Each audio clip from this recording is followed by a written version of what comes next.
Matsu ka pala. Pala sinasabi nilang Matsu. Malaki green siya. Pero malalaki. Compare sa ibang apple variety natin na nakita. Look at that.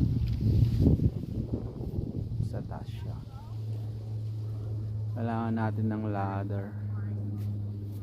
Yan o. Greenish red.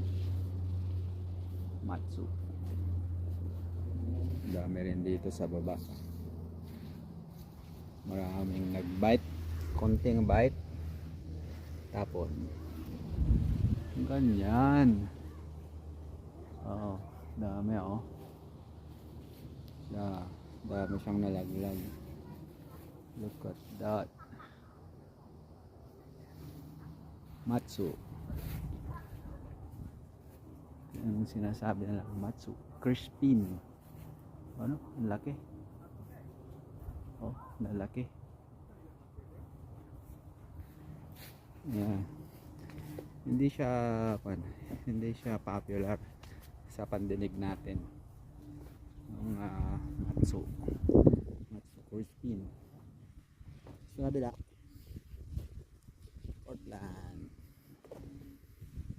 Portland, yan. Hindi rin na masyado sa pandinig natin itong variety na to. Malaki rin siya.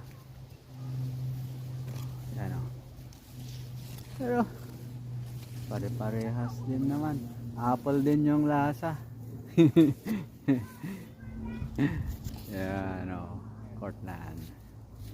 Ito siya. Kung ganyan yung style. Portland yan. Yan. Masyadong medyo madilim dito sa kabila.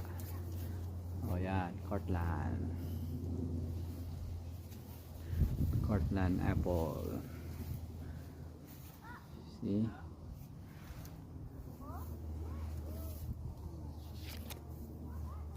Yan, kuha tayo ng isa. Tignan.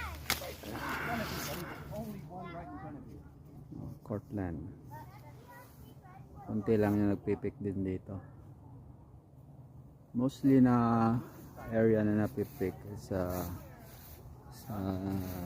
Ambrosia, Gala, some sa Red Delicious. Pero iba-iba rin yung taste ng mga tao. So, parang